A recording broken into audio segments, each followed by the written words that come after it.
Welcome to Gillette Stadium, everybody. My name is Mike Petraglia, joined as always on this sunny, early summer afternoon by Patriots expert columnist for WEEI.com, Christopher Price.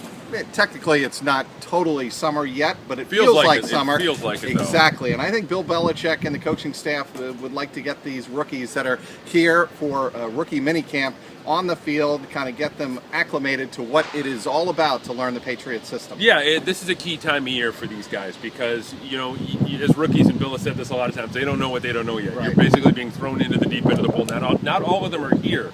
Jordan Richards is one of the guys who's not here, the second-round pick out of Stanford. He's wrapping up. So he's communicating back and forth, it's my understanding right now, with some of the coaching staff, taking the playbook and kind of getting up to speed that way. But really, all of these youngsters right now are starting on their NFL careers. It's a very exciting time for them. All right, speaking of Jordan Richards, you had the opportunity to speak with one of his specialty coaches, his defensive backs coach at Stanford, Dwayne Akina. He told you some very interesting things, I thought. Yeah, it was an interesting conversation. First of all, Akina's a guy who has deep roots in the college game. He's been a defensive backs coach and a defensive coordinator going back 30-plus years now. He's coached in Hawaii, Arizona, Texas, and now Stanford.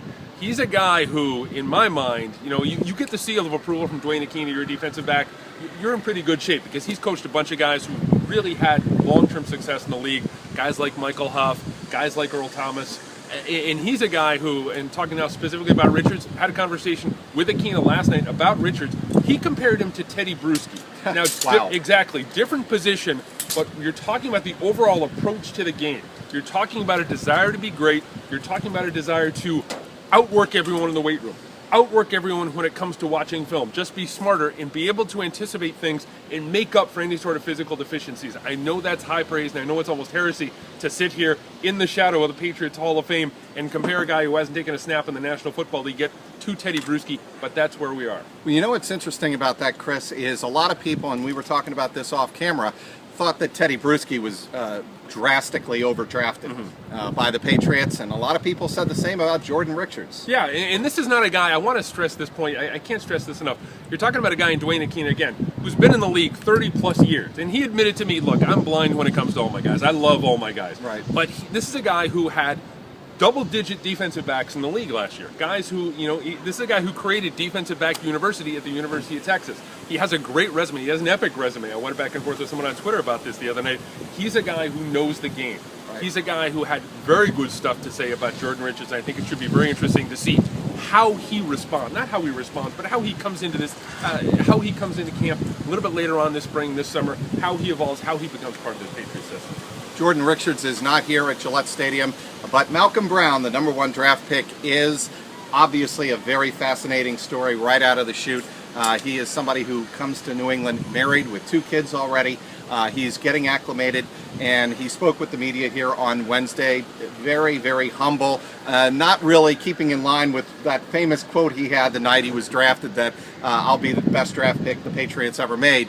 He was really took it down a notch, very humble, talked a lot, maybe 50 or 60 times, 2 words, hard work. Yeah, exactly. You know, you kind of got a little bit of a sense of who he was just by that conversation we had with him the other day.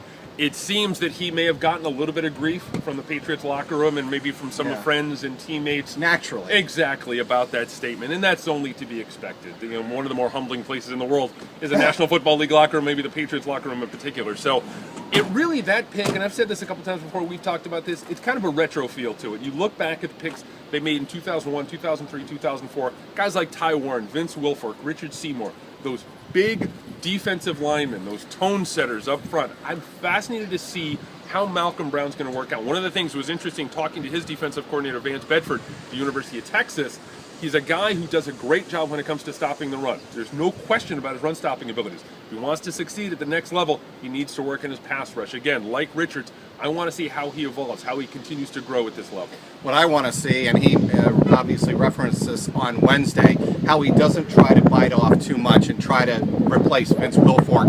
And he told us that he has a lot of veterans helping him in that effort. Yeah, and I think it was you who actually asked the question, is there a danger in trying to do too much as a rookie, to try and get outside replace Vince? Yeah, exactly, to try and replace Vince, to try and maybe get outside your comfort zone. You have to take it very slowly at this point. You know what you know, and it's a long process. And I think as long as he keeps that in mind, as long as he doesn't have to be a Pro Bowler in his first practice, he's not going to win a Super Bowl out here in May, June, and July with the Patriots. It's about baby steps. It's about working toward an ultimate goal. As long as he keeps that in mind, I think he's going to be okay. What are you looking for from some of the other rookies we'll meet here at Gillette Stadium? I think right now at this time of year, it's all about not standing out in a good way or a bad way. It's all about just getting in your playbook. It's all about just learning your teammates' names, learning formations, learning the really basic stuff. Again, what we talked about with Malcom Brown before, you're not going to win a Super Bowl in your first practice.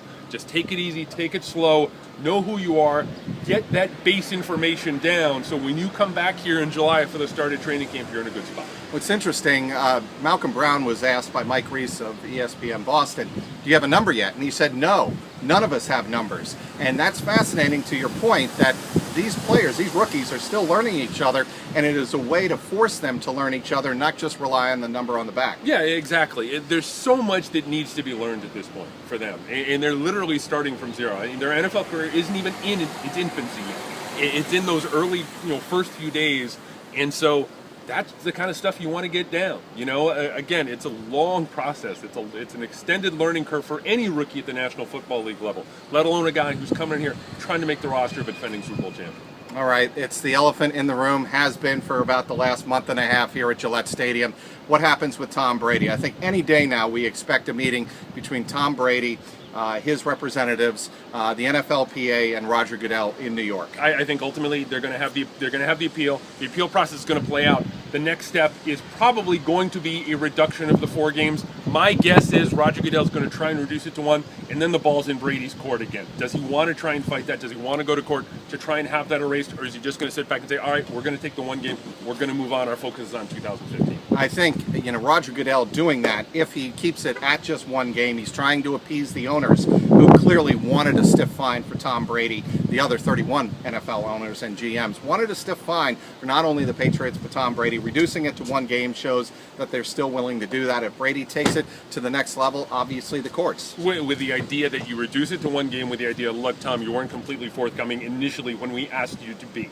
We understand the process. We've reduced the suspension. We understand the appeal, but we still have to hit you for that 1 game. And maybe you can also argue, if you're the NFL, saying a lack of institutional control because of what happened with McNally and Jastrzemski. So that's still a ways down the road, though. That situation, again, is going to continue to play out. Obviously, we will follow it on WEEI.com. Yours truly and Christopher Price. We'll also have all the updates from rookie camp, OTAs, June minicamp, and of course full camp later in July. At Gillette Stadium, he's Christopher Price. I'm Mike Petraglia, WEEI.com.